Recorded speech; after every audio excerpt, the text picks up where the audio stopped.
Maharaj gave a presentation on the 4 movements of ISKCON.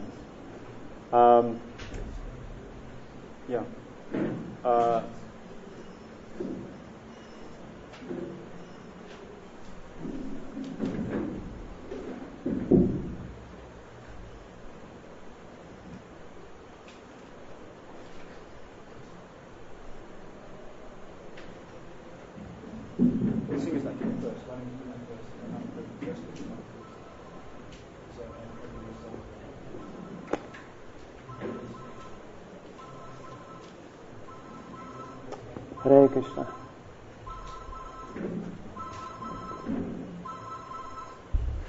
What is that? Huh? This is not part of the seminar. This is a good example of why we should have some. Simple living and high thinking. We are far away from this. I would like to suggest that all electronic devices be turned off before we take off. That's what they announce on the flights. So we will briefly summarize the topics presented this morning before going into our afternoon presentation.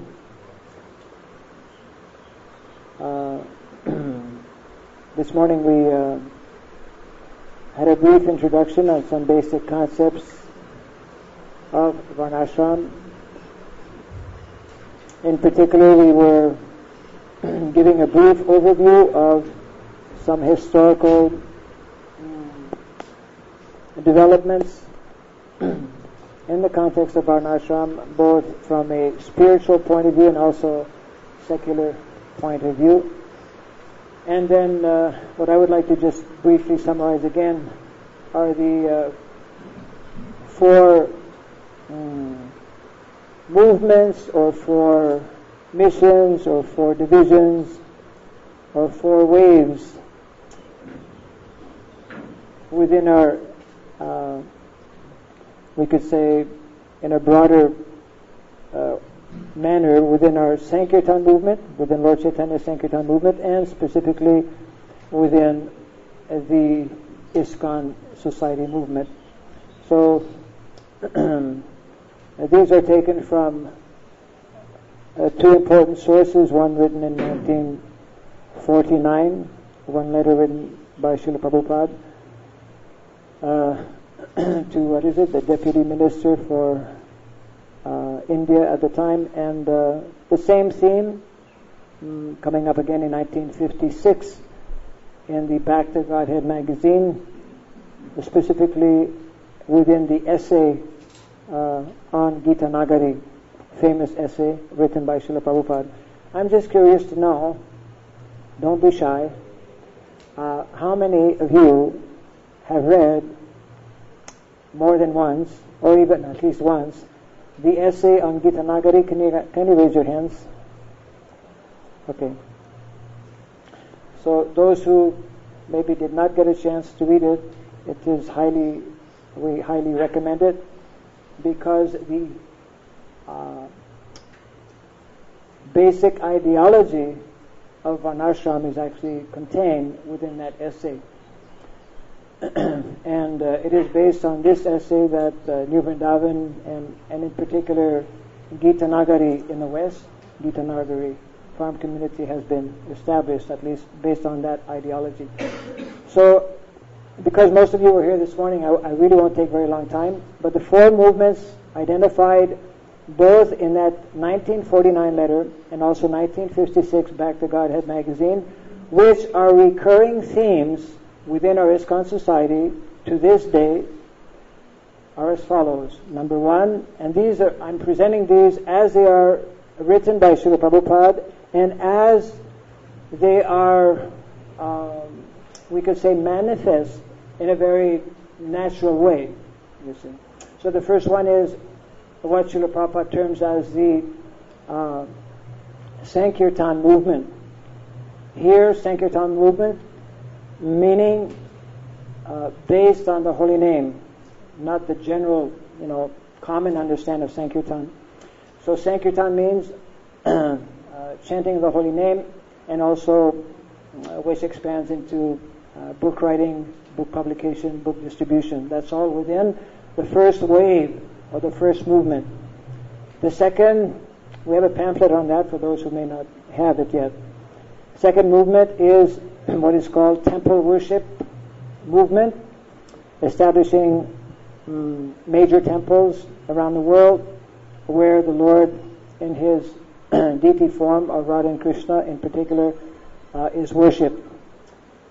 The third wave or the third movement established by within our society and spoken of by Srila Prabhupada before coming to the West is what is called the spiritual initiation movement, and it has to do basically or essentially with congregational preaching, whereby individuals who show interest are systematically trained so that they can become qualified to be officially connected in Guru Parampara. That means become initiated like that.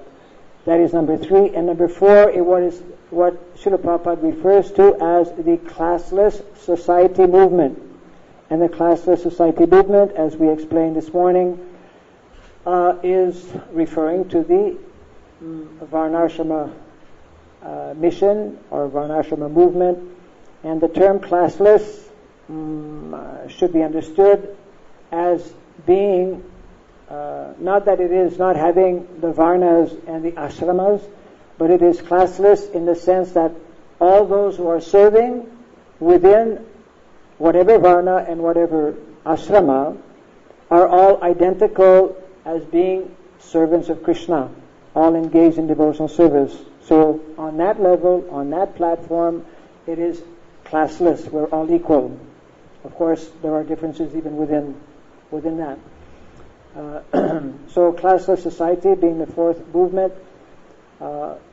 If we look within our society, actually all four, Srila Prabhupada introduced all four, desired that we develop all four, and our particular interest and the main reason we are having this seminar is to promote what some of us feel has been probably the one that has been most neglected, forgotten, rejected, or anyways, we could add different adjectives, misunderstood, whatever, controversial. In any event, there's a need to bring it up, there's a need to promote it, there's a need to actually implement it as well. Our whole seminar, 4-day seminar here, now we're in the first day, still very much in the introductory portion, and after Samba Prabhu gives his presentation, briefly summarizing a few other points, because he has to go actually, so many things happening as we all see or can understand, right in the middle of the festival, it has to go to rehearse some drama, is it? Yeah, okay. Anyways, we will then proceed to our main topic this afternoon, which will be a documentary. I won't say too much about it right now. I'll just allow the devotees who have prepared it to give it a proper introduction. Only what I'll say is that it is based and it is connected with something very, very, very fundamental and essential to the whole Varnasrama mission. Without it, there's no existence, there's no possibility of even speaking about the Varnasrama mission, and that begins with protection of cows.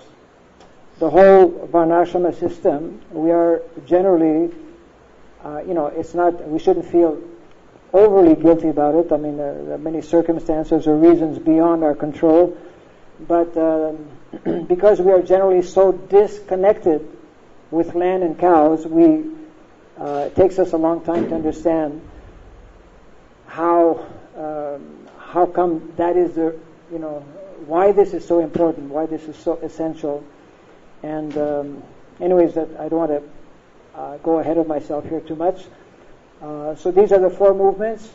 again, we have some pamphlets that describe these 4 movements. And as our sessions continue, as we go into day 2 tomorrow, which will be mainly on Varnasrama, and the 3rd day will be mainly on education, and the 4th day will be basically Donné Prabhu. Please. Yeah. Can just move there so Maharaj may also be coming. We were missing you this morning, Prabhu. Anyways, we're happy to. Information about where how much you can sit here actually, it's okay. So this morning we actually introduced everyone, and of course it was difficult to introduce people who were not here.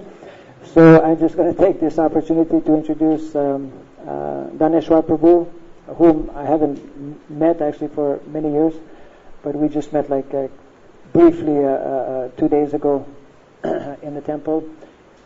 And we're very happy that he is able to attend some portions, hopefully more of our sessions, and I understand that he is also open and willing to make a presentation along the line on something that he's very much involved with. I believe Vedic economics, is it? Something like that. And connection with Varnasrama Dhamma. Yes, of course. So we'll speak about that a little bit later, because I didn't get a chance to actually, work that out with him. Many spontaneous things are happening as we are, going along here. So, in order for Samba Prabhu not to be late for his rehearsal, I'll hand over the microphone to him, and he'll just, briefly mention what we spoke about this morning, and then we will go on to our main presentation for this afternoon. Hare Krishna. Just a quick thing. This is everyone that was here this morning. If they could just sign their name for Module 4 on this. Could you just? Yeah, those who are not here can put their names on the bottom or on the back. So, after Maharaj gave his presentation on the 4 spiritual movements, he also continued to give a presentation on various aspects of the spiritual outlook of Varnashram. We heard how Bhaktivinoda Thakur had written a letter to, was it Bhaktisiddhanta, Srila Bhaktisiddhanta, to his son, in which he was delineating the importance of developing Varnashram in the state that the society was even in those days, which was back in the 1800s. So we heard how the Varnashram system that Srila Prabhupada wanted us handed to us as an unfulfilled work. Actually, he was bringing that from the previous acharyas. So this was something that was being handed down in Guru Parampara, and which has been handed down to us. Then we heard how Varnashram should be implemented in ISKCON. Look at my notes here.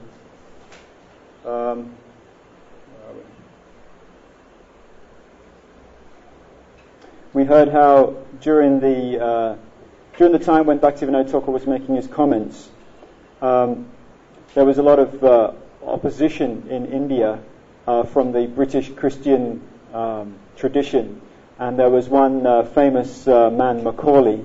What was Macaulay's position? Do you know? He was in charge of developing education in India. Right. So he recognized it. It was an interesting presentation because he recognized how when he came to India he didn't find any beggars, any thieves. So many good qualities were there. And he said that it would be impossible to rule this nation if they continue to have these traditions. So therefore we have to break their traditions. We have to show the Indians how their tradition is false, and we have to inculcate them with a Christian tradition so that then we can rule them.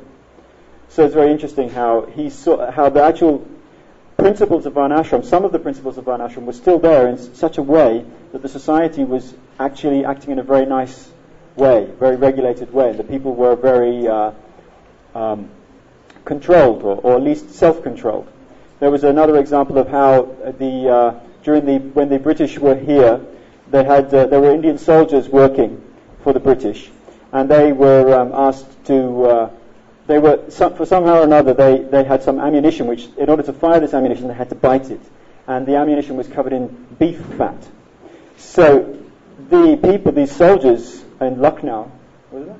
Somewhere in North India, they revolted against this whole idea that we should have to put some cow fat flesh into our mouths. And actually it started a whole revolution all over India, which was called the Sepoy Mutiny in 1856, 57. And so it's interesting how, the whole country rose up over this one little issue. So people were so outraged that this was being foisted upon them. So then we heard also how the Muslims also, they tried to undermine or to disrupt the Varnashram system. Bhaktivinoda Thakur was writing, he was referring to Indians who tried, there were certain modern Indians who were trying to discredit the whole Varnashram system. Bhaktivinoda Thakur spoke against that. What was that exactly he said? Do you remember? There was a one quote.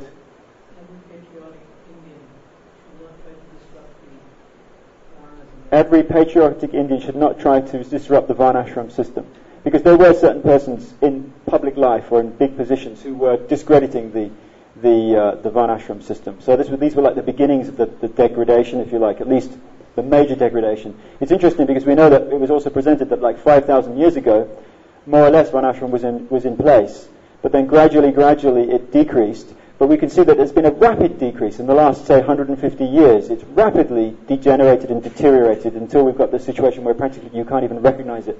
In India now, even if someone is claims to be a Brahmin, people just laugh at them. It's not considered very relevant. So then we heard about the secular outlook, how people in the world are recognizing, for instance, the oil crisis, the food crisis. As a result of these different crises, it's becoming now, the ecological movement is becoming to the forefront. We heard about how there is an eco-village movement which is going on, and the eco-village movement is trying to kind of address these problems. But we heard also from one prominent Western, was he a philosopher or? Yeah, what is he? An economist. He was pointing out how this modern eco-village movement is actually insufficient. For many times it comes from wealthy Americans or Europeans who are basically trying to have a more comfortable way of life without all the inconveniences of the technology, if you like. But it was really had no spiritual basis, it had no ideology behind it. It was very much just a kind of a reaction to the inconveniences or the worst aspects of material life or mechanized life. So it was pointed out that the eco-village movement, although people are searching for something, they can't find what it is. And we have the actual full philosophy which goes behind the ecological movement, the reasoning behind it. And so therefore this is another reason why it's very important for us to be able to present Varnashram in its entirety, so that people can see that this is actually a solution to these different problems. Varnashram ensures sustainability. If a devotee is fully understanding how the Varnashram system works, then sustainability becomes ensured, which is what everyone wants.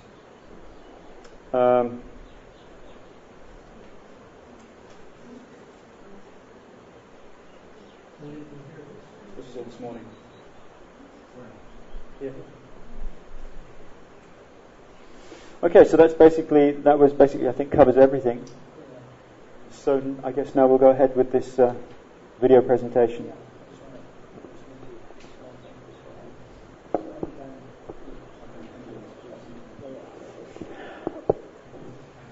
Our MC is now making an exit. So, let's see. What we found this morning is that time, as it is probably quite natural when we have seminars of this nature, is like a critical factor, and so we would like to reserve sufficient time to have discussions after we show this documentary. I would request Harsha Prabhu, who has with a team of devotees worked on this documentary.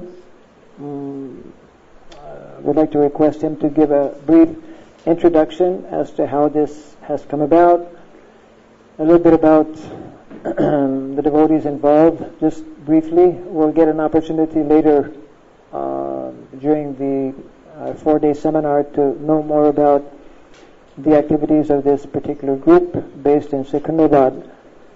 And after his brief presentation, we will all close the lights and view the documentary.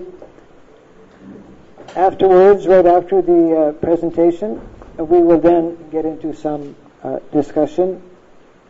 The theme I mentioned just briefly a few minutes ago is in connection, actually the title is Save Our Cows, Save Our Planet. So it's very much based on cow protection, but I will not give the introduction. I'll allow Prabhu to give more details on that a little bit.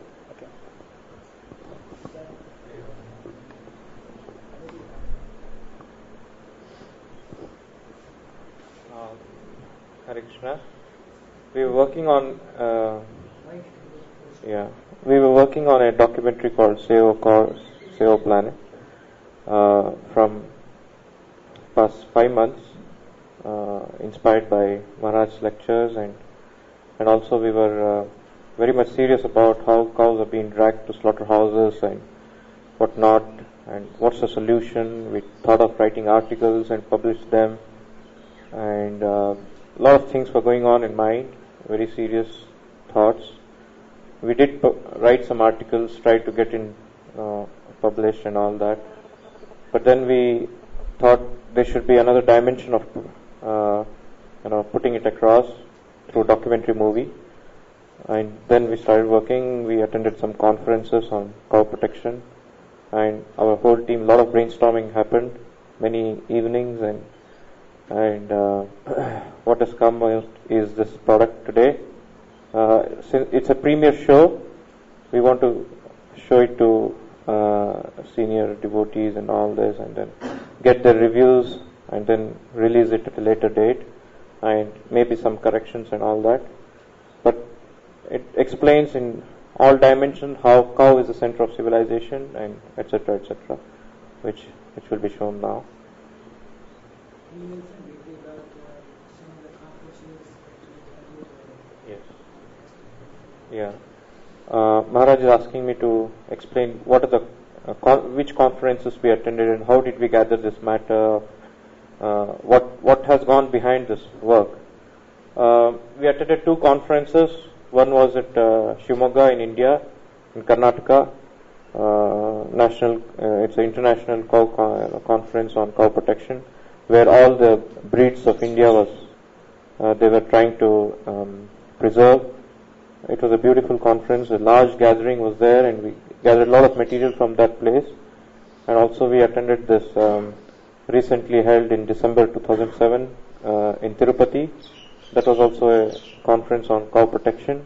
A lot of eminent people attended, and we took our camera and we shot their interviews there. And also we had opportunity to gather materials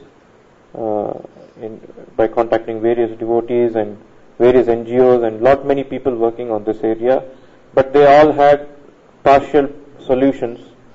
They were telling about goshalas, they were telling about so many solutions, but really the solution was not very clear how this whole cow protection was going to come about, which was easily understood by Prabhupada's mission that Varnasrama Dharma has to be implemented, Daivi Varnasrama Dharma, to which our documentary ends, concluding that. I would also like to mention Akhandananda Prabhu, who has also been working on documentary movie on cow protection, and we now plan to do more on that. Hare Krishna.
of ancient Indian civilization from many millennia, a part and parcel of the society, a well-constituted, progressive society.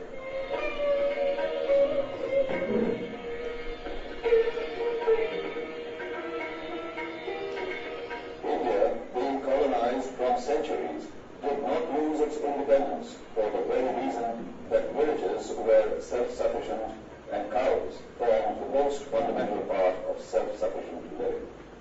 How then something so precious be forgone, something unimaginable and repercussions beyond calculations? This very feeling of the well-known First War of Indian Independence in 1857, also known as the Sepoy Mutiny. The Sepoys were asked to use cartridges made from slaughtered cow fat, and what followed was a great revolt. This very issue united the whole India beyond religion, caste, creed, and sex. Mahatma Gandhi led the nation to independence in 1947 based on non-violence. He said, "A nation can be determined by the way it treats animals."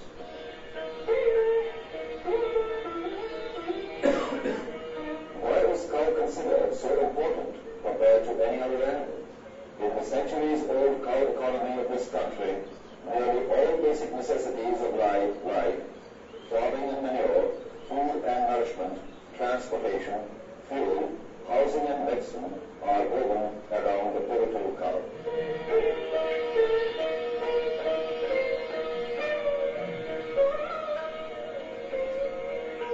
Milk is the first food a child takes to survive. It is to be the best and most complete of all foods, ideal food for infants and children, and a good supplementary food for adults. Similarly, other derivatives of cow milk, such as ghee, curd, and buttermilk, have unique properties and make a top-class food for humans. The cow milk is supposed to be Ojiskara in Ayurveda. The cow milk is supposed to be Ojiskara. What is Ojis? Ojis is the subtle dhatu sara. The sara, all the dhatus of all the tissues is Ojis. And it is said that when Oja is disturbed, the life is not there. That means it's so much life-giving, and cow milk is equivalent to Ojis. Ahara should grow. Ahara should grow means your ahara, the food that you take has to be pure.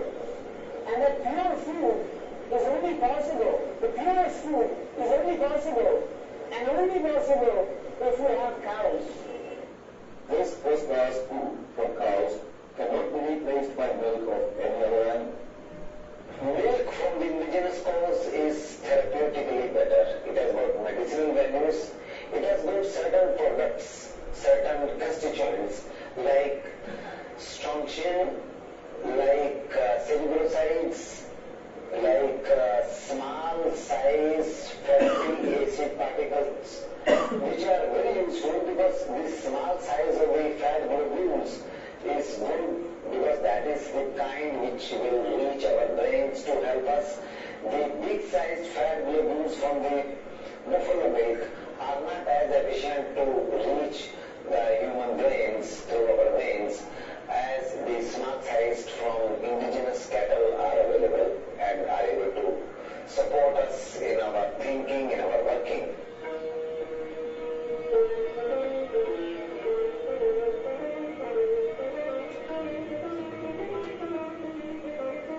India is said to live in its villages. The total area of India is 32.6 crore hectares. The population of over 1 billion is spread over this vast area.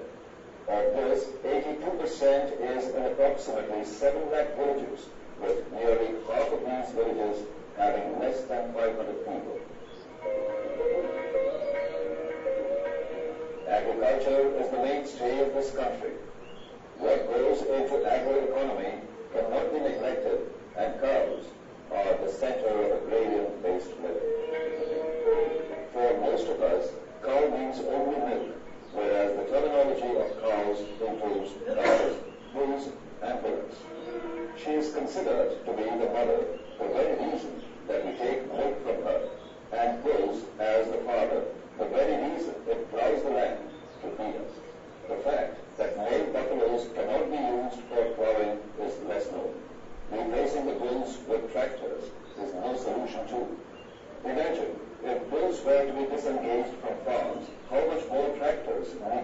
manufacture, how much more oil has to be imported, and all at what cost?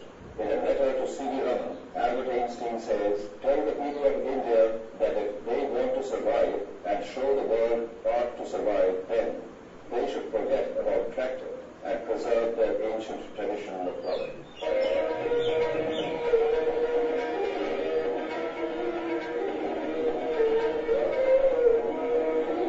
India today has nearly 40 crore acres under the crop. To switch this area over to mechanized farming, more than 5 million tractors will be required, against which we have today only a meager 31,000. To make these tractors, we will need 30 million metric tons of steel. Let's take the case of transportation. The fresh produce from the farm is transported from hundreds of interior villages to distribution centers across the subcontinent. 70% of your food today comes on bullock carts. If bullocks were not there in India today, God knows how much we would have to spend on importing petroleum products. Technology seems to surpass these transportation means, but certainly cannot take it out, though it is attempting to do so. Cow dung, unlike excreta of any other animal, can be used as fuel, medicine, building material, and much more. Experts say there are over 101 uses of cow dung. It is considered to be the abode of wealth, a fundamental element of economy. If we were to use cow dung extensively, then energy needs can be met, traditional medicine can be revived, cheap fuel will be available to masses, food grains can be produced and made available at cheaper rates, fertilizers will be cheaply available to us, and soil will retain its fertility. Simply using cow dung as manure is what forms a fundamental part of the well-known organic farming. I do admit that the yield will be low to begin with, and it may not catch up with the yield which you normally get with the chemical fertilizers, but the production is sustainable, and the soil condition will never deteriorate. So you can do farming years after years, and which is known as sustainable farming. So here it is a sustainable consumption, sustainable production, and sustainable farming. And that's why if we take care of all these factors and then put it through an integration, then it will be possible for doing the real kind of organic farming, which is in great demand not only in our country, but abroad also. In terms of energy conservation, cow dung saves us 35 million tons of coal, 68 million tons of fuel. In other words, nearly 140 million trees of 20 to 25 years old would require to be felled each year otherwise. Recent experiments show yet another use of cow dung in running vehicles. We at IIT Delhi developed the technology, patented the technology. Past 3 years we are producing a bio-CNG running the car in the campus and outside IIT Delhi.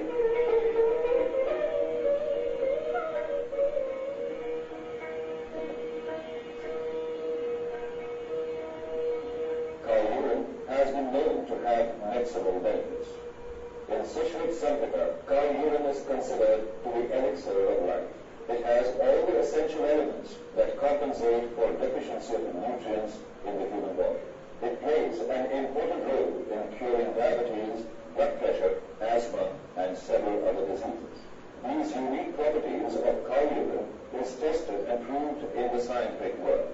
Dr. Chauhan, whose team achieved U.S. patent for bioenhancer property of cow urine, explains, it has been established scientifically nowadays that urine of indigenous cows is enhancing the immunity of the body, and thereby it is causing immunomodulatory effect and termed as universal vaccine, which can overcome any sort of the disease in the body, including the cancer. It has already been patented against tuberculosis and anti-cancer properties. Cow is a psalm of pity. She gives everything and takes nothing in return. She seems to live for others, and yet asks only for grass, a little land to go around.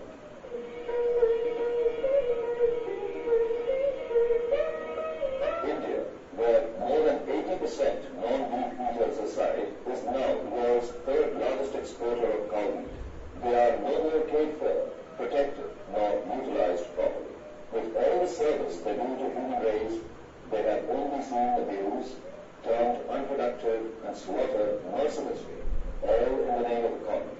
In fact, countries like Britain have stopped giving licenses to slaughterhouses, whereas India is on a sort of spree to increase their number, which is absolutely ridiculous. What kind of economic policy is followed when a slaughtered cow fetches only 20,000 rupees, while the same cow in its lifetime can provide income of 3 lakh rupees by way of milk, urine, and dung? The value of the output from it would be around 3 lakhs, which is equivalent to 20,000 each year. That means we are foregoing a profit of 280,000 rupees by just sending cows to a slaughterhouse for earning foreign exchange. While the number of cattle population is decreasing rapidly, cows are dragged into slaughterhouses mercilessly. There is a lot of increase in the population of human beings, and that has led to urbanization. Because of this urbanization, the grazing lands of the cattle have been reduced, have been squeezed, and now mostly these are not available, or very little of them are available. Grazing lands have had a very good meaning, because when the grazing lands are there, then the animals can even eat the herbs which go, and these come out in the form of milk, and then that goes into our diet, and that gives benefits to us. But this combination has been broken by urbanization. With this scenario in front of us, where the number is coming down, and the rate of decrease in the number of indigenous population is also very high. It was 5% in the years 92 to 97, and this decrease was 10%. It was 5% earlier, but it was 10% in the next 5 years, from 97 to 2002-3. And the next census is presently happening, and we might see the figures which we are afraid might come more than 10%, and if that is so, then we'll be really placed in a very odd situation of our indigenous breeds. Home for 120 indigenous breed of cows, India is now watching the number coming down to 30, and all endangered. Tributaries animals that died before they are even slaughtered. While they're transported, wherever they're transported from, they're transported mostly on trains. For them to get to the city of destination, they're transported in a train. And in a train compartment, about 15 cows can actually be transported in one single compartment. But about 40 of these animals are crammed into one single compartment. And in this compartment, to try to adjust into that space, each of them can only be given their and they hurt each other with their hands. And by the time they reach the destination, they hurt each other to an extent where most of them cannot even move, where most of them cannot even walk by then.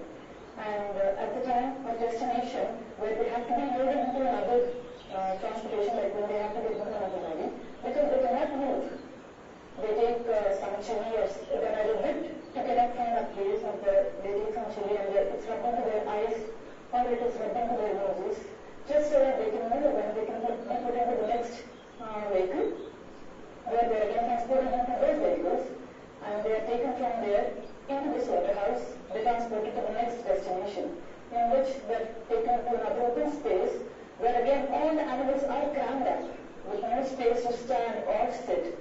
Most of these animals are either beaten properly on their legs, or whatever, most of their legs are broken. Each of these animals, they are pathetic in state to look at. Most of them are in a bleeding condition. They are already bleeding, and they are very sad, in a very sad state. And by this time, most of them are in such a shape they cannot even stand. Most of them are quite sadly in a state of, they almost give up their life by then. They're all in a state of silent, basically silent giving of their life. This culture of slaughterhouse was foreign to India. There was no slaughterhouse up until British came. They started slaughterhouses wherever they set up a cantonment. These slaughterhouses used the meat for meat and other extracts for various products that they manufactured, such as cartridges. The animals are kept in this open space for about 4 days without food and water. And within these 4 days, they become almost useless. And when they're at this point, they're either their eyes are poked out or their legs are broken, just so that at least uselessness can be given by the veterinarian, because according to the government of India, an animal in good health cannot be slaughtered. So just so that they can get this litter, their eyes are poked out or their legs are broken, basically just to obtain this certificate.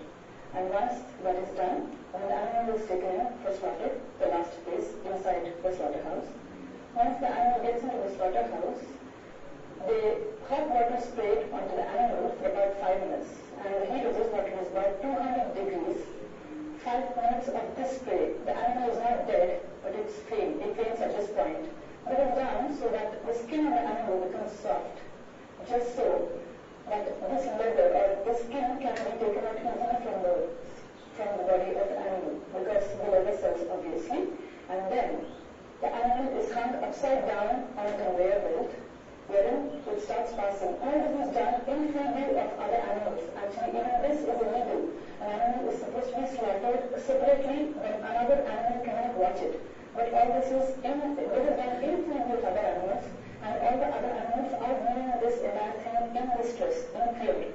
Now, when this animal is hung upside down on a conveyor belt, its throat is slit half, just so that the blood starts dripping. It cannot be slit completely because it cannot die completely. The blood has to drip away completely from its body, which will happen only if the animal is alive. It should not die completely. When the blood starts dripping and the animal starts moving slowly on the conveyor belt, then a hole is made in its stomach on one side and air is pumped into its stomach so that the body of the animal is swollen. And then the leather or the skin is removed from the animal's body while it is still alive once again. And then the animal is cut into 4 pieces, head, the legs, and the body in different parts. And then this is how an animal is killed in a slaughterhouse. And this is what happens in our slaughterhouses in a very, very human way, which is actually extremely illegal. But obviously, we are not allowed entry into these slaughterhouses. It's possibly easier to get into a apartment than to get into a slaughterhouse. And by the time you get entry into a slaughterhouse, all these things are well covered, and obviously you won't get to see all these things. Each person in these slaughterhouses is paid a salary of about 50 to 75,000, and obviously you will not get to hear these kind of stories from them, because they are being paid to keep their mouth closed. And I don't understand what kind of compassion a human has to see these kind of atrocities being committed against an animal. The same person who can call a dog, who can feel so much compassion for a simple dog, I do not understand how that same person can commit this kind of atrocity towards an animal as anything like a cow, which gives us milk, which gives us our curd, so many products from so many ways, and we still do it in such an inhuman way. I do not understand.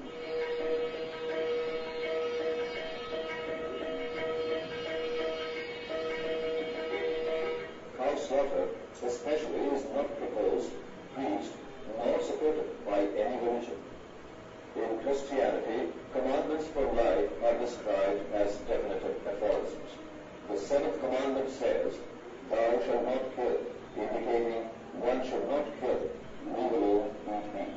Buddhism and Jainism propagate non-violence as the highest religion, while in Islam it is said, "He who takes pity, even on a sparrow and spares its life, Allah will be merciful on him on the day of judgment."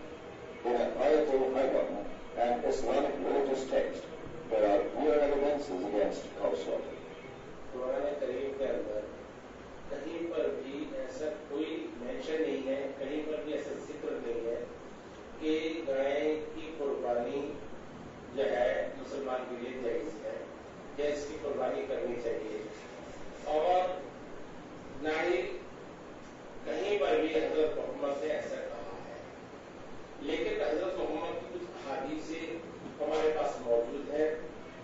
Sanatana Dharma, popularly known as Hinduism, describes that there are 7 mothers for a person, and cow as one of the mothers. Just to show us the importance of this Kavadan and Kava-Urine, Krishna has come up with this incarnation in which he actually takes care of cows to show us the importance of it for our own benefit. Krishna doesn't benefit from it. We benefit by following him. So therefore, this cow is a provider of all our necessities. And therefore, it has been said in the Vedas that with all the demigods who provide us our necessities for our day-to-day livelihood are the cows. Because through the cow, we get all our livelihood in the best way, in the top-class way. If we do not have top-class food, we cannot have top-class people. Today, your whole economy is depending on petroleum. In every aspect of your life, we have petroleum. Even the button that I'm wearing has petroleum. It's a petroleum byproduct. Everything that we have around us, electricity, our clothes, our food has petroleum byproducts. So it is practically all pervading today. So if we take away petroleum all of a sudden today away from our life, you can imagine what a collapse will take place. In the same manner, cows have their position, or has their position, in a natural system. Cows are the mainstay of our society. The day we are eliminating cows from our society, we are calling ourselves into a great economic danger, social danger, and a political danger, because we will become a 100% dependent nation. Cow gives us independence from such dependencies. With this very understanding, freedom fighters sought after closure of slaughterhouses as the first agenda of the independent India in 1947, including Mahatma Gandhi. Most of the leaders based its movement on the ground of cow protection and assured the people of India, assured the general public that as soon as Swaraj is achieved, we will end the slaughter of cow. Particularly, I will make a mention of Mahatma Gandhi, who said that cow protection is most important to me than the independence itself. But as soon as the independence was achieved, whatever assurances were given, those assurances again became a matter of controversy. People or the leaders started thinking in terms of vote bank. The Supreme Court, being chief about this matter, gave a historical judgment in 2005. Supreme Court in 2005. It was a golden day, I would say. It was a golden day in the history of Golmata. After 47 years of litigation, that the Supreme Court rendered a historical judgment upholding the ban on the slaughter of cow and its poultry. Supreme Court went on saying that this ban is in the interest of the public, and the legislature which provides for it is also right that it has got agreement in the Article 1948 to make legislation banning the total slaughter of cow and its poultry, that is bull and bullocks. Police and other law enforcing agencies remain as a silent spectator, and they don't implement the law which provides for even punishment extending up to 2 years. But no cases are filed, and the cases which have been filed also, and even reported by the public, the police does not take any action. Ultimately, the solution lies in the fact that we must spread this message among the people. We must disseminate the information about the utility of the cow and its products. Then only the farmers will be ready to keep these animals, maintain these animals in his own farm, and will be able to save the cow and its poultry. World Health Organization also opened that by the year 2020, the antibiotic drugs will lose their efficacy against the bacterial infections. And that's why they are looking some alternatives to control the infections in coming years. I am technically advisor to the WHO since last 7 years, working on the pesticide-induced immunopathology That is the immunosuppression or autoimmune disorders caused by the pesticides. And he had prepared a document on environmental health criteria for the WHO and IPCS.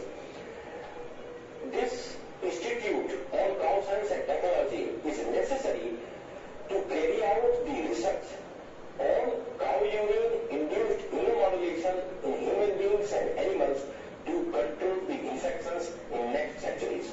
When we talk about the Panchagarbhyas, there are more garbhyas.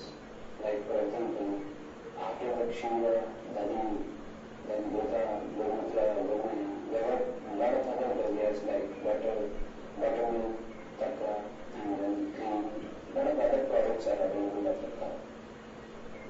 As a Ayurvedic Vaidya, if you ask me to practice Ayurveda without these products, it's not possible for me. It's not possible for me to advise the prevention of diseases without the garbhyas. The priority, if you ask me what is the priority today, the priority is to consider all the needs of India, to do a lot of investigations into the qualities, and to do a lot of scientific research into how the animal is grown, to do how it can be useful for the society. I therefore see that unless such a change occurs, and unless the NGOs and the government moves towards re-establishing the cow in our culture, I'm afraid we will not be a stable food security, because a country with stable food security. History has told us any country which is strong can be served only if there is a food security. हम मुसलमानों के बीच में इसका प्रचार प्रसार और पहली जो हमारा राष्ट्रीय सम्मेलन हुआ, उस राष्ट्रीय सम्मेलन में हमने जो 30-31 अगस्त 2003 दिल्ली में हुआ, उसमें तो हमने अलग अलग प्रस्ताव पास किए। तो उसमें सबसे पहला प्रस्ताव हमने यही पास किया कि गौ की रक्षा होनी चाहिए और उसकी रक्षा करने के लिए कोई ऐसा कानून बने। यह हम मुसलमानों ने ही उस प्रस्ताव को पास किया था, हमारे आंदोलन के लोगों ने पास किया था। इसके अतिरिक्त हम लगातार इसके ऊपर गौ रक्षा के ऊपर कार्य कर रहे हैं और आज हमारा 19 राज्यों में हमारी संस्था जा चुकी है और 19 राज्यों में लगातार हम इस कार्यक्रम को आगे बढ़ा रहे हैं। People must come forward and they should impress upon the political leaders that the ban on the slaughter of cow-endless progeny is in the national interest. Let all of us take part and become part of the solution. However, what could be more shocking is that unintentionally we are all part of the problem. The first war of independence in 1857 was due to usage of beef fat in cartridges. Today, your toothpaste, toilet soap, shaving cream, and host of cosmetic and consumer products either contain gelatin, glycerin, tallow, stearic acid, and many more, all derived from beef. The good news is that alternatives are available. Mahatma Gandhi stressed Gram Swaraj, or village empowerment. Unless we have self-sufficient, locally governed and God-conscious agrarian-based communities, the final solution will not come forth. Applying the principles of self-sufficiency, which is based on God-conscious principles, which includes the presence very much of realized individuals such as Brahmanas, and which has at the center and as a beginning focal point the protection of cows.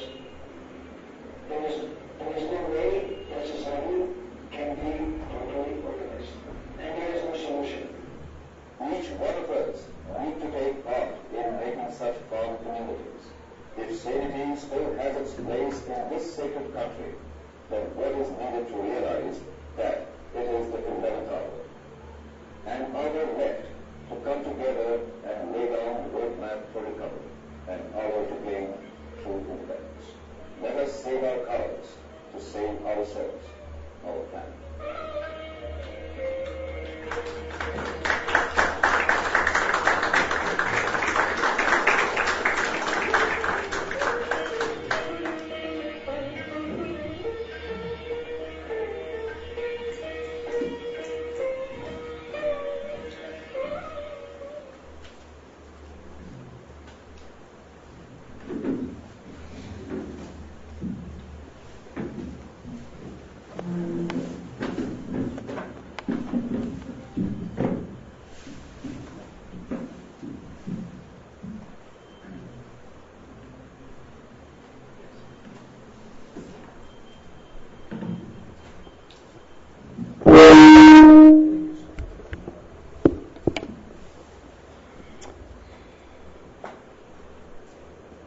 Krishna. So this is actually the very first time that all of us are getting to see this video, myself included. And one of the pamphlets, which is available on the table, in addition to some natural cow products, one of the pamphlets is actually we don't have that pamphlet. Applied Varnasrama. Yeah. We hope to get, we have a few other pamphlets on Varnasrama, but there's one pamphlet in particular which is giving some nice information, brief information in regards to village organization, in regards to cow protection, cow products, etc. like that. So we hope to make that available within the next, before the end of our fourth session.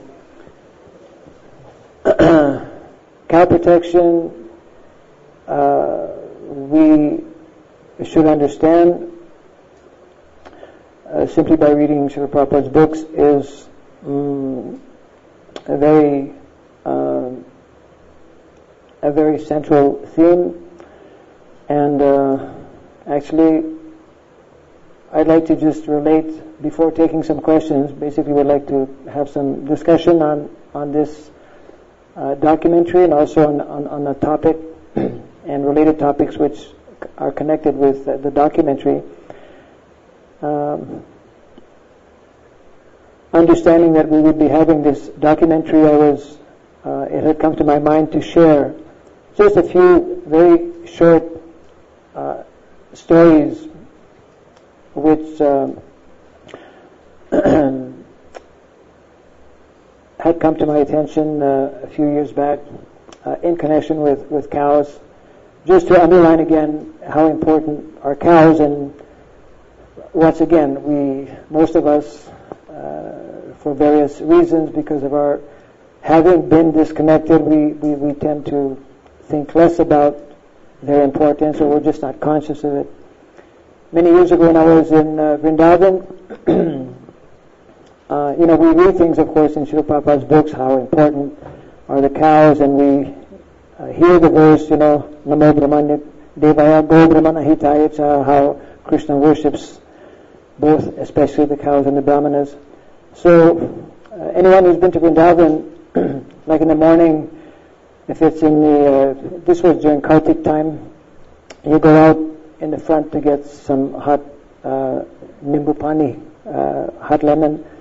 So I happened to meet one Brajabasi one time, and somehow we just happened to be discussing on a few topics, and he happened to explain to me how they prepared chapatis every day, because in Vrindavan sadhus go around, they do madhukari.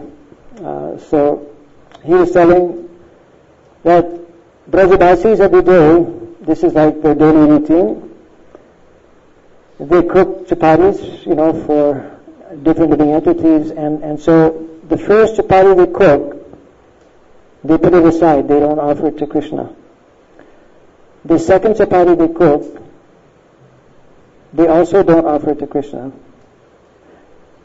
The first chapati they put aside is for a cow. The second chapati they put aside is for a brahmana. And it's only the third chapati that goes to Krishna. Because they have a natural understanding that Krishna's most dear living entities are the cows and the brahmanas. Second anecdote, which when I was traveling in Malaysia maybe 2 years ago, one devotee in Penang, because we were giving some seminar on Varnasrama like that, after the seminar he came up to me and he said, Maharaj, I'll tell you something. When my father was dying some years back, he began to cry. He says, we come from a farming background. My father was a farmer. And at some particular time in his life, due to economic problems, he had to sell the cows. He had some cows, And at the moment of leaving his body, he was crying because that had always been, he had always felt guilty about selling those cows, or that one particular cow, and he was remembering that, which is a nice thought, of course, to remember when leaving the body. Third anecdote, we have a project in South India near Udupi, and about a year ago, some people who are living near Udupi, they have some cows. They wanted to donate 2 cows to our, to our project. Local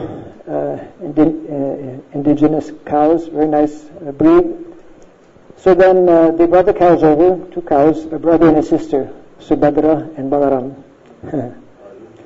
Balaram was just a small boy, a small kid, and Subhadra was a little, she was pregnant actually, yeah. So the son of the lady who was donating these 2 cows, he brought the cows over. So they came, they arrived, I happened to be there, it was, my great fortune. And then he explained to me, after we got the cows out of the truck that they were transported on, he said, Maharaj, he said, I'll tell you something. When we took these 2 cows, just before taking them in the vehicle, Subhadra went beside her mother. And she went very, very close, and their 2 heads were practically touching each other. And she stayed there for some time, as if they were having some conversation or something, and apprehending that she would be leaving. Then when Subhadra, got the blessings of her mother, I suppose, whatever, when she left, then Balaram went also, and he did the same thing. And then after that, they came and, they traveled maybe some 30 kilometers. Something, that indicates and shows how, as Prabhupada explains actually, next birth for a cow is human birth, isn't it? So cows are very, we forget, actually, Madhava Prabhu, I believe, was mentioning, or somebody was mentioning just yesterday or a couple of days ago, how traditionally young boys, or cowherd boys, would sleep with the cows. Who's telling me that? You're telling me that, okay. Nowadays we sleep with cats and dogs, right? Oh, the Dambasis, Yeah. They sleep with, they're so close. It's like cows are meant to be family. So, when a family member goes for whatever reason, or when you have to leave, or when you're separated, naturally this feeling, feelings are there. So, so once again, this documentary is actually meant to help us become more sensitized to the importance of cows. Of course, very often people who will be looking, especially nowadays, this is, I guess, within the last 1 year, here in India, certain, which place is it? Government is buying cow urine. Himachal Pradesh, yeah, at 5 or 10 rupees, for 5 rupees per liter, yeah. So of course, at different times, individuals, whether it's government or other organizations, they will want to do something positive. Unfortunately, very often it is, some motivation is there, or some kind of material purpose is there, and the missing element, the missing dimension, the spiritual dimension especially, is generally not there. So in this way, all of us actually, we are extremely fortunate in having received the proper knowledge, the proper information from Srila Prabhupada and from all of our acharyas. And within the context of Varnashram, we cannot think about establishing Varnashram without the cows being very much at the center.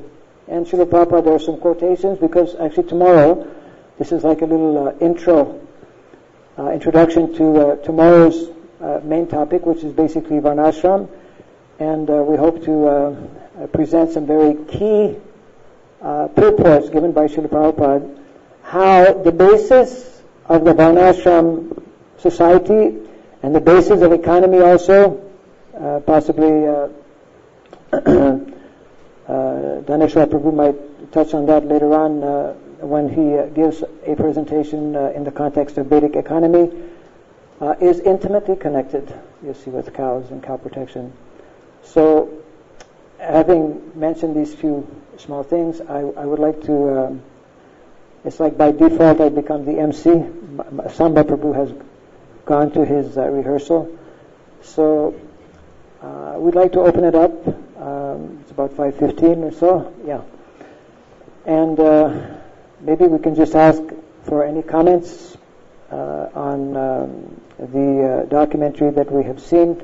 This is like, it's going to be touched upon a little bit more, I think. This one area about, where the dialogue is only in Hindi. People who are not knowing Hindi have a hard time for that section. So maybe some, subtitle can be there, and anyways, a few little things. But I mean, in general, it's, I would say, quite informative. So I personally would like to thank Harsha and his team of devotees for, they worked very hard, as he mentioned earlier, since the last 5 months. They had to travel to Tirupati, different places like this, meeting, it's not always easy getting interviews with different people, prominent people especially, and getting some different statements from them. So we hope to actually put this documentary into a CD form, which we will make available to all the devotees. We don't know exactly how soon. This just arrived last night, actually, and it was just finished like less than 24 hours ago, or anyways. Yeah. So any questions or comments or anything?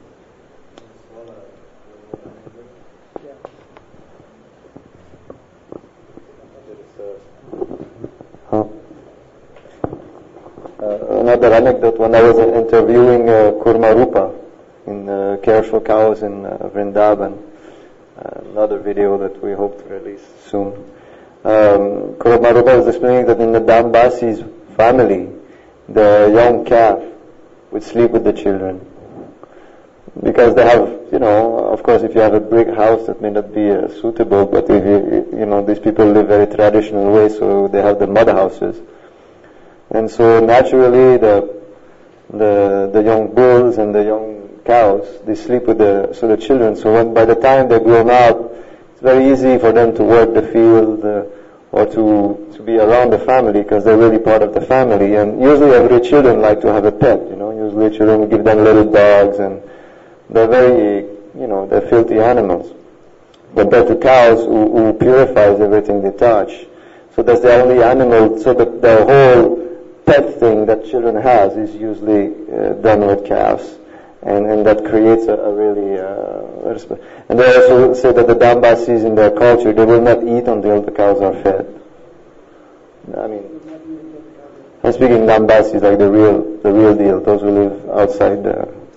And like Maharaj was saying, they tend the cows sometimes, and because there's not much grass, sometimes they have to go quite far to have the cow graze, so they have to set up some camps, and they sometimes don't come back home for sometimes weeks at a time. And so when they're down there, they usually sleep with the cows. And when they come back home, sometimes they're so used to sleep with the cows that they also will, even at home, they try to sleep, they cannot, so they just go and sleep with the cows.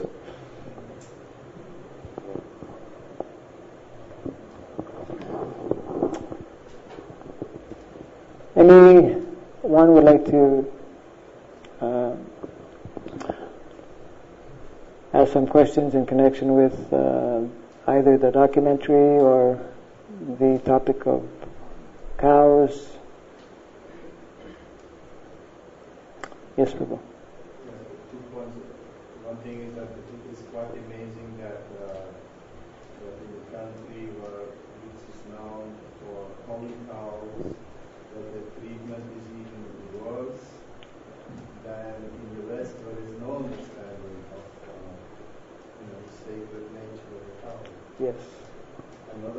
that since these days, I mean, in ISKCON, many things are done through RGBs like zonal meetings, like in Europe, America, India. I think this type of presentations, I think, are very important. Yes. That they are given to that the leaders of our society are aware of what is happening in the Tao. That's one thing, and also it opens much more the door for interest for Varnasrama Dharma. Yes. So that's the answer to that problem. Yes. So yes. Did everyone hear Hridaya Chaitanya Prabhu's? Everyone heard his comment? Yeah. These are two very good points. In this context, actually, I'd just like to mention something which I touched upon a little bit this morning in the first session. We were mentioning how by the end of our last session, actually before the last session will be like the Satsanga seminar, session number 16. So during the 15th session, we will be looking for or trying to put together proposals. Just a little bit of a background information. Recently, because you mentioned about RGB, for those who may not be familiar, because I wasn't a little while back, RGB means Regional Governing Body, right? These are still relatively new, I suppose. They're like within the ISKCON managerial structure, and they are set up in here in India, in Europe, and I guess in America, possibly. In Europe, like 60 leaders come together in one place. Yes. 3 days. Right. This is an ideal timing for such presentations to ask for an hour. Yes. Yeah. Actually, there is an RGB meeting coming up in the month of April here in India, and I think this is maybe the real right time to mention the following point, that within Varnashram, all of us who are here, to some extent and to different degrees, have some concern or some interest or at least some curiosity about Varnashram or the Varnashrama mission. For some it may be relatively new, for others it may be since many, many years, possibly decades also. Last year, to put things in a maybe more local context here of India and also beyond India, there was an opportunity to meet. I had an opportunity personally, because I was out of India for many years. I had an opportunity to meet with some RGB members here in India, and I was invited actually to attend their meeting that was held, I believe, in September in Surat. Anyone here attend those meetings by chance? I've gone there for recording of documentary. I see. Okay. It was September, right? Yeah, early September 11, 10, 11, something. I could not attend, so I had met Dr. Rupa, who was here this morning. He's very much involved with many different things, and since many years also. And he invited me, Maharaj, if you cannot go, maybe you can just send some kind of letter or recommendation like that, so which I did. One of the items I was mentioning was that it would be good if some kind of committee was set up. This is within the context of India. And this is also connected with one of our main topics, which is coming up on the 4th day. It has to do with, I think it's on one of the pamphlets somewhere, this website which we set up, which a group of us have set up way back in 2002, called the Global Varnashram Educational Social cultural organization, which was something that was registered just year 2005, mainly for the purpose of promoting and getting in contact with people connected with or concerned about the Varnasrama mission. So the point I'm making is that actually the RGB in September did respond positively and favorably by establishing a conference for India. It's on the panel. You might have noticed a new conference there called RGB India Varnashram Development. And so a small committee is there and some discussions are ongoing with the idea of presenting or making some proposal to the members of the RGB here in India at their next meeting, which is coming up in April. Now, the reason I'm mentioning this a little bit in detail now is that in preparation for this meeting, this conference or seminar is part of the whole picture, let's say, to try and get some feedback. And specifically, I very much would like to call upon and invite proposals that can come from you as participants of this seminar. Hopefully by the end of our 4-day seminars, we will have covered various other topics, specifically in regards to education, for example, and how that plays a very integral, part in the whole Varnasrama setup.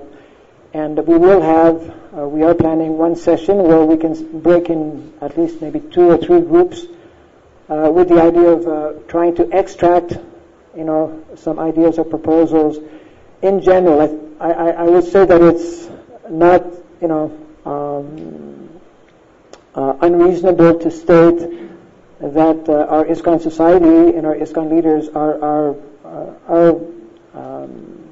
looking for some proposals or some ideas. At least some of them are looking for some kind of ways how to deal with or how to address or how to implement a very important area within our society, which Srila Prabhupada has spoken about. There are like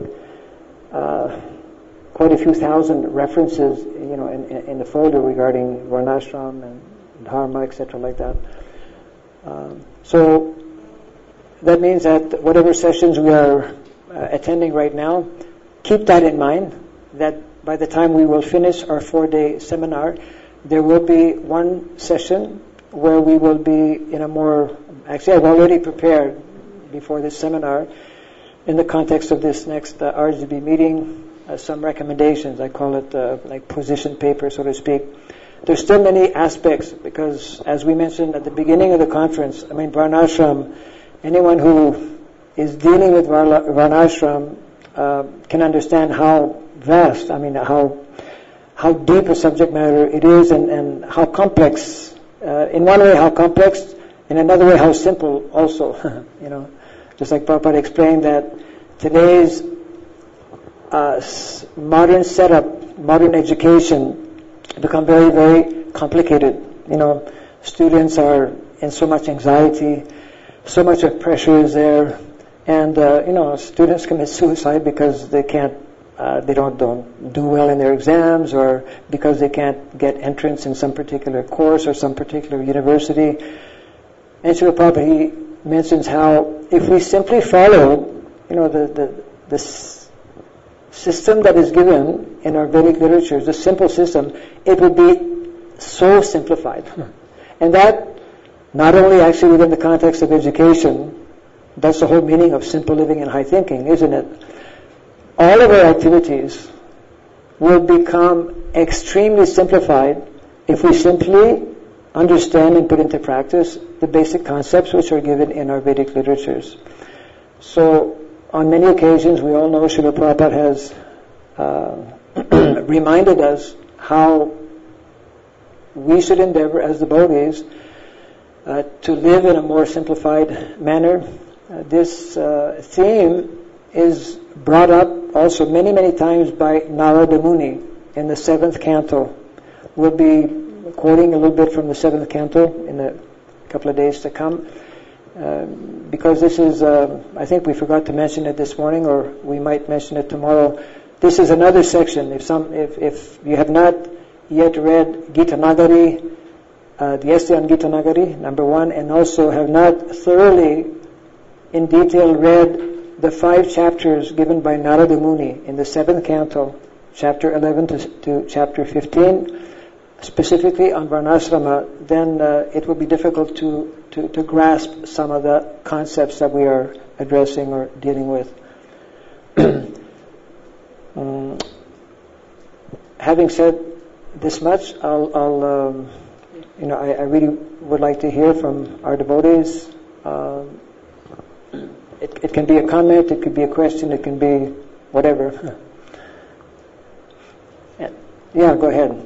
You didn't have your hand right up, but it was on the way there. I thought it's too early to give. Maybe I thought a couple of days later if I give this kind of additional input, it would be more mature. Slightly confused. Okay. So you want to give it now or later? Maybe I can sow the seed now. Okay, give us a seed. Just thinking in terms of this documentary is that we can develop it further, which would make it more clear what an individual ISKCON devotee can do to protect them. They have to somehow create, not only create, we have to demonstrate ways. Do something. Yeah. How can we do something sitting in an urban city like Bombay or Hyderabad or anywhere? What can we do in the immediate basis? What can we do in the medium-term basis? What can we do in the long-term basis? Right. So, starting from today, as soon as a person watches a documentary, what can we do the next moment? Yes. That probably we can make it more clear. And then probably we can have in every temple, after people are awake and seeing this kind of documentaries and various seminars, probably there can be some active people who would be ready to participate in regular data production activity. We can have a team of devotees in every temple who can meet on a city level, then they can meet on a zonal level, state level, then on a zonal level, on the national level, and then now the seed is beginning to fructify. So anyways, we can wait later. Okay.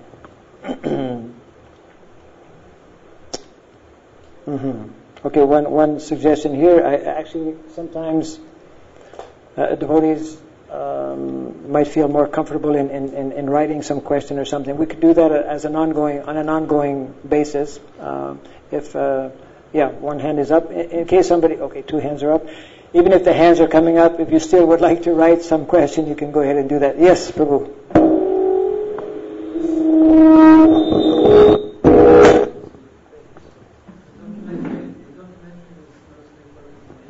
I'm sorry, can you speak a little louder? The documentary was because it's in India.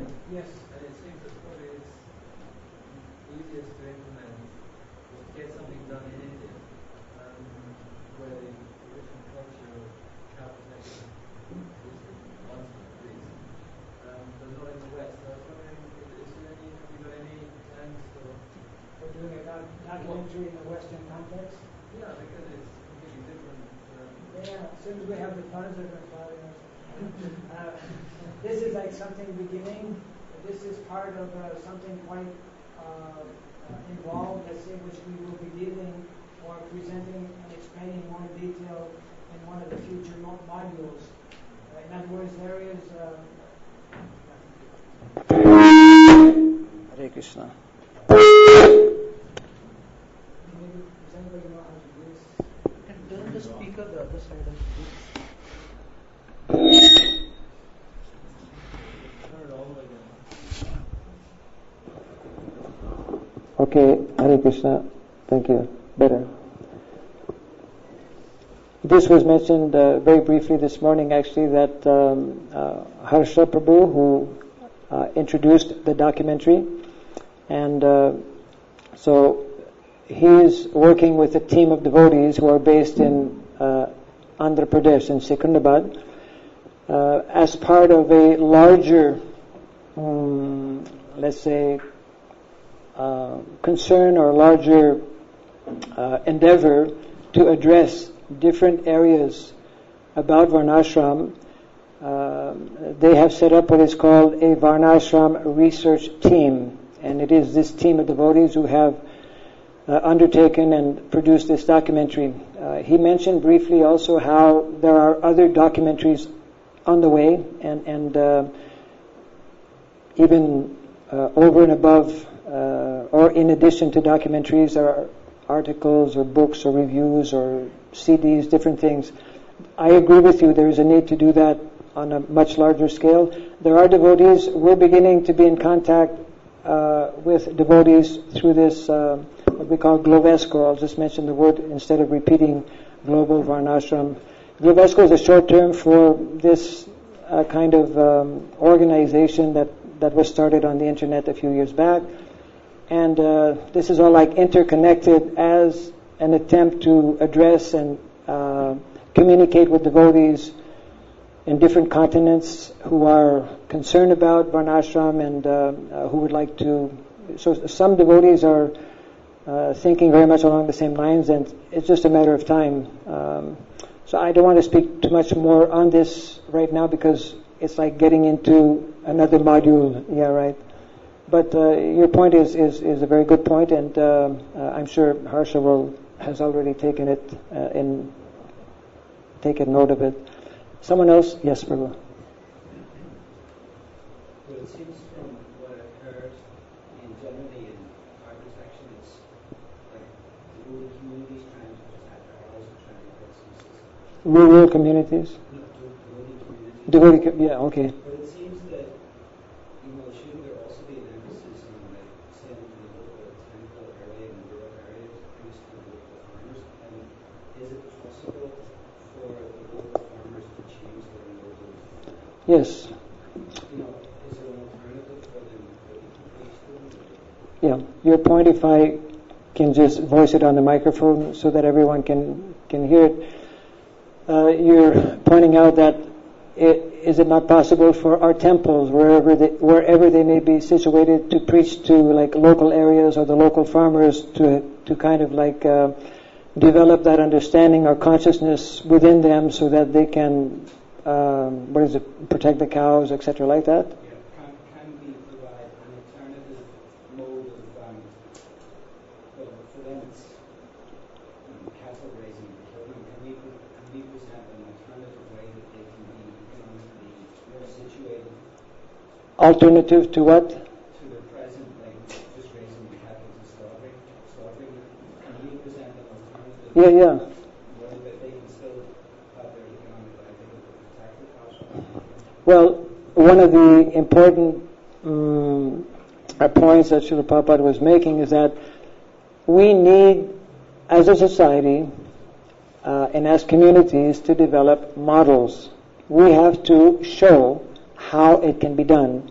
We cannot just speak about it. I mean, there are many things in Srila Prabhupada's books which give the basic, philosophy and understanding about how to live in this more simplified way, how to protect cows, etc., like that. But we need to demonstrate that ourselves as devotees, and that is one of the important, I would say, objectives of the Varnasrama mission, to set up communities,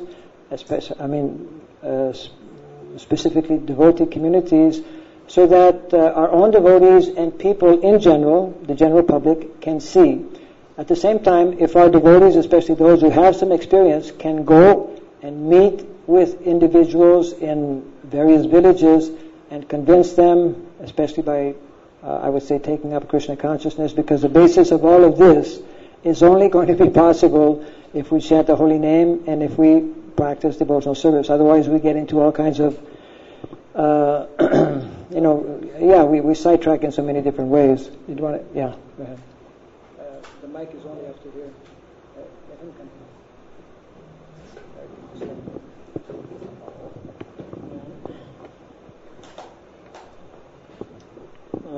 Thank you for this question.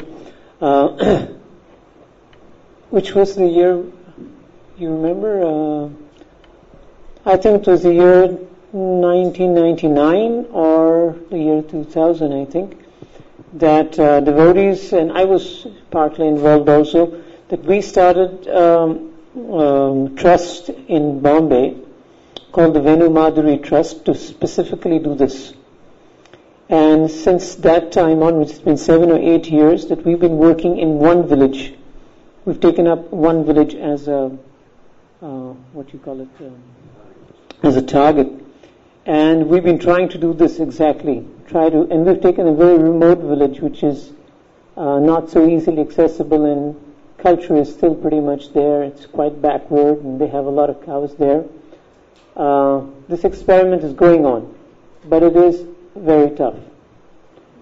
One of the reasons is you get embroiled in a lot of village politics and a lot of village, groupisms, and a lot of village economics, which is very difficult to handle right away.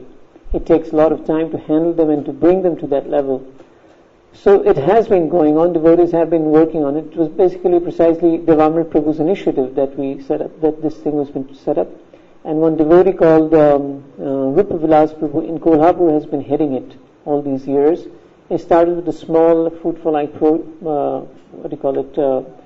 program in that village, teaching children Bhagavad Gita and teaching them about cows, working for rural development, and the number of cows in that village has gone up, but some people have come up with more cows. They've switched over. They are chanting Hare Krishna, some of them.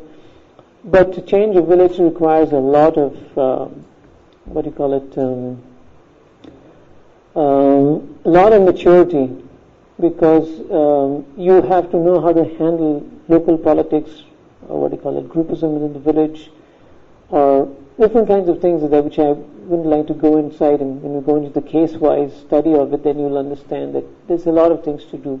But it needs dedication, and it doesn't give immediate results. And most of the times our devotees are they want fast results, and if they don't see it, they say it's useless. Why are you wasting your time in it?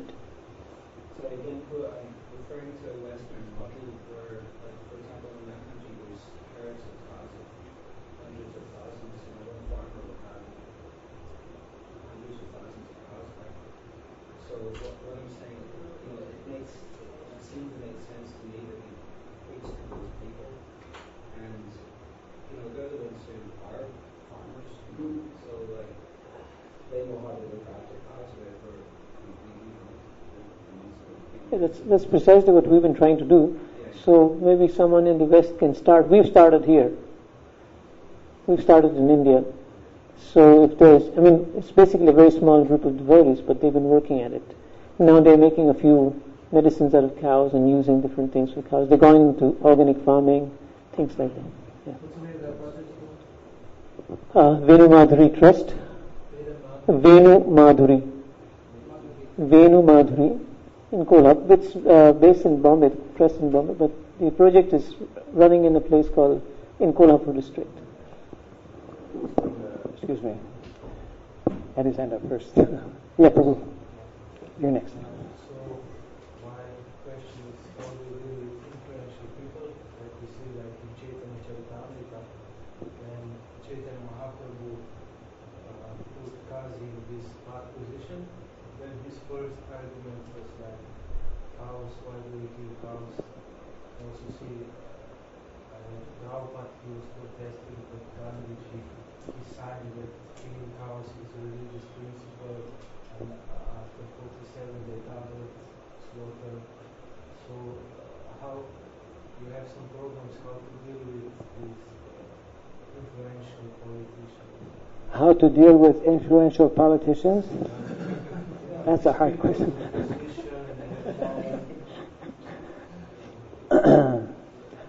Well,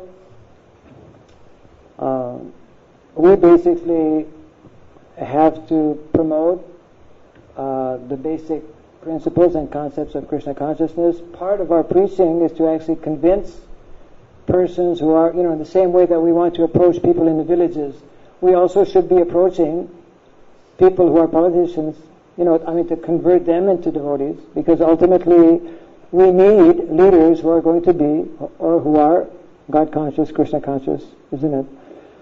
So at all the different levels, we need to somehow or other, through different preaching activities, especially presenting Srila Prabhupada's books, try to bring people to the correct, proper understanding of Krishna consciousness in a general way, and specifically regarding Varnasrama Dharma. Now, in a place like India, it's like a big challenge because, you mentioned the word Varnasrama. It's like many years ago. Many years ago when Srila Prabhupada was still in India, that was around the time he wanted to establish his League of Devotees, right? Srila Prabhupada had put an ad in the paper, or wanted to put an ad in the paper, wanted brahmanas. They didn't allow him to put the ad in the paper.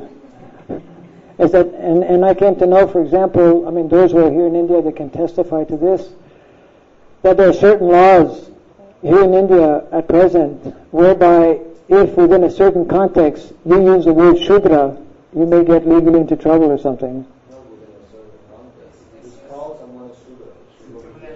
Okay, well, within all contexts. The whole concept and the terminology is a big problem. So that's a whole thing to overcome, especially here in India. And of course, outside of India, people know practically nothing about, Varnashram. So basically, we need to preach. And what's very important for us to understand is that one, as we mentioned earlier this morning, one of the important preaching areas for us is to manifest Varnashrama, manifest or create, establish modules or prototypes whereby we can actually, like the community, this is just a small example, the small community we have like in Indonesia, we have about 30 families right now, and people who come, the very exact thing that Prabhupada has mentioned, people who come, they're just feeling very nice, that all these people are living together, they're all, living a very simplified lifestyle, etc., like that. So we need to actually do that. But we cannot do that unless we first understand some of these basic principles and concepts. And one thing which we want to emphasize also, it is especially the duty and responsibility, and I would say the opportunity of young people within our movement to take this up. Why? Because they have a whole future ahead, and we have personal experience in having worked with young people, having been able, by Krishna's mercy, by Srila Prabhupada's mercy, to convince them about the idea of Varnashram, and they take it up, and it's a whole lifelong commitment for them, So we have, there's a whole future, and there's a whole engagement. This is actually the main engagement, I would say, for our young people, or second generation within our ISKCON society, and we need to get that message across. And we're not hundreds of people. I must say, I'm quite happy with the number of devotees who are here. We need to have, we are planning also to have, like every year, conferences or seminars on Varnashram. There's a need to present it in a very systematic way. There are literatures that are coming out in regards to some of the themes that we're discussing right now. One book will be coming out tomorrow, the day after. It's already here. We just want to go over it a little bit. And different devotees, we need to pull in resources. There are different devotees on different continents doing some very important work, actually groundwork, in the context of Varnashram. And right now within our ISKCON society, I would say, for whatever different reasons, we've not been able to develop a mechanism, and that's part of proposals that we need to formulate, to higher authorities within our ISKCON society. And that's connected with what I was mentioning a little earlier, the need to put down on paper some of these proposals and ideas. Any other comment or question? Actually, it wasn't really a question. That was yes. What about I'm a member of the Pamho Varnasrama conference, but I don't see much on there from you. Perhaps I just want to suggest that you can start posting some of your activities and what's going on there. It'd be very nice. Well, just for everyone's information, we have a couple of websites. We have our main website regarding Varnashram. It's written on the pamphlet, and I mean, we should be doing a lot more in terms of sharing or informing devotees about different activities, and we do hope, to do that.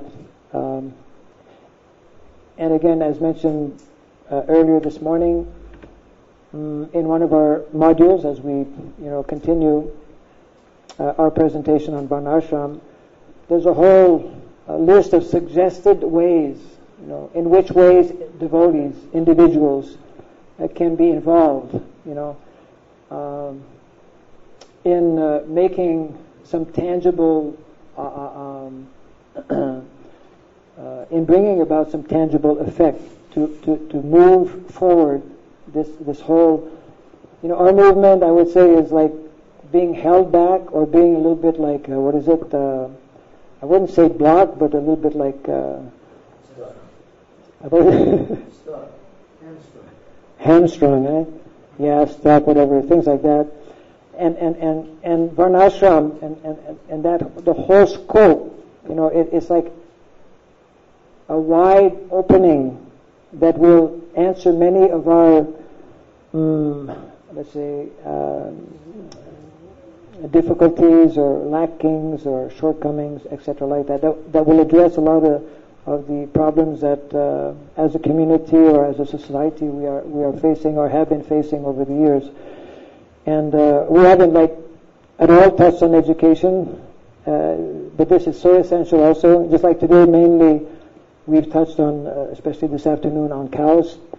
And education is coming up actually on the third day. Tomorrow again will be on some Varnashram basic concepts and principles. Tomorrow also we're having supposed to have a PowerPoint presentation on the various basic needs that all of us have, and that these same basic needs that non-devotees have also. We should try to keep in mind that actually the way we will address this whole issue of Varnashram is meant to actually bring solutions and bring insights for people also who are non-devotees, you see. Because we're dealing, when we are discussing about Dharma, we're dealing with the whole philosophy of Krishna consciousness, is applicable for everyone. We're dealing with universal concepts and universal principles, and it's just that we as devotees are giving it that spiritual dimension because that's the only way to make it complete and ultimately to make it successful. Any other suggestions or comments or questions? Yes? Something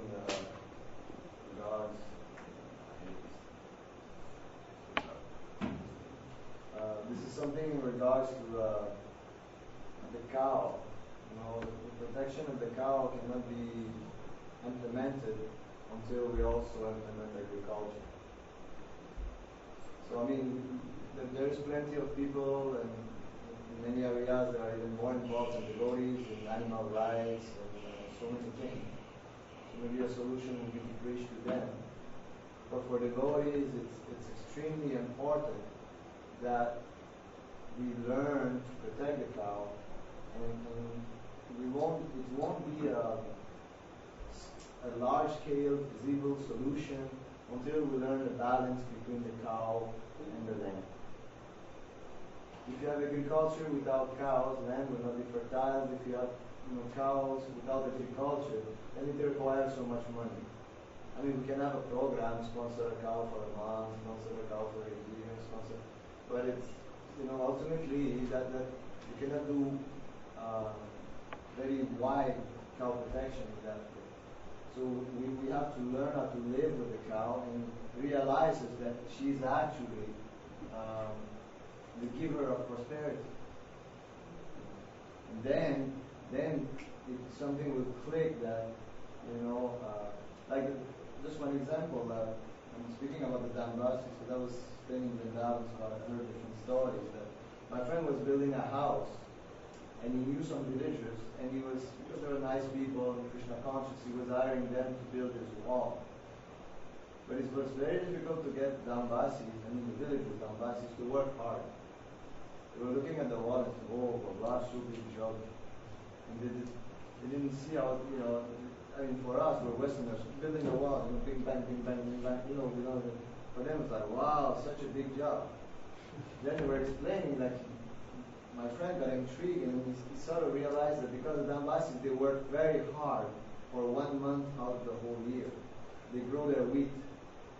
And the rest of the year, they keep a garden and they watch their cow. And that's it. They have their bag of hata. That's it. Little garden around the house, water, here, that. So for them, it's inconceivable to work that hard. So once devotees will get to that point in Varnasrama, then we understand why we're intended in Varnasrama. And then cow to be, protected very. And then there's so many people who have land, and so many young devotees who don't have land, who don't know what to do. Then you have people, so they say, how many acres is there in Gujarat? 100 acres. So how many people do you think you can accommodate in this project? And he's probably looking for people, right? Yeah. So, so it becomes like if we get involved in this, then we can protect cows and ourselves, and our children, and our elders, and everybody. That is really the central point. Otherwise, cow protection, we're going to speak about it. And once we do that, then there will be some respect. And then we can go and preach to so many people, because all those people, they have understood the principle. And then there's a very big farmer movement in India. There's many places in which we can, after that, preach in a very effective way once we understand the whole equation in a very practical manner. This will come up. This will come up tomorrow. Possibly a little bit more in terms of cows. Very good point, actually. Okay, very good point mentioned by Hridaya Chaitanya Prabhu, how actually in the Vedic culture, Vedic lifestyle, cows and agriculture, land and cows, go hand in hand. They are inseparable, so to speak. And that's one of the main big problems in modern society, that we're trying to do agriculture, isn't it? Doing away with the cows by using machinery, etc. So I'll just like to wind it up now, because we're just a few minutes before 6 o'clock. We'd like to thank all of you for coming to this afternoon session. We would like to remind the devotees that, well, actually now it's a little confusing, because we were supposed to be at 2 locations for two types of seminars, means the seminars under the Mayapur Institute and the seminars under the Satsanga. So because we're not such a large number of devotees, and for other practical reasons, we will continue to have the seminars here in this room, and we would like to invite all of you to attend tomorrow's session as well. And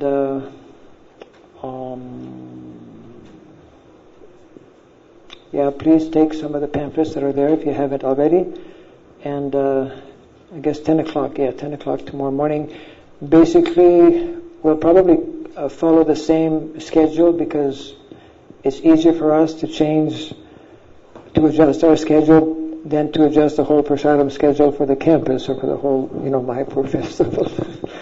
So we will, just have basically the same 3 modules as we had today, and then we'll break around at 2 o'clock tomorrow. I'm sorry if it's a little bit, it's like, 10 to 2 o'clock, 4 hours, but we'll have a few breaks in between, and then resume again at 4 o'clock tomorrow. Any other thing? No. Jai Srila Prabhupada ki, Jai Gaura Premanandi, Hari Hari Bol, Hare Krishna.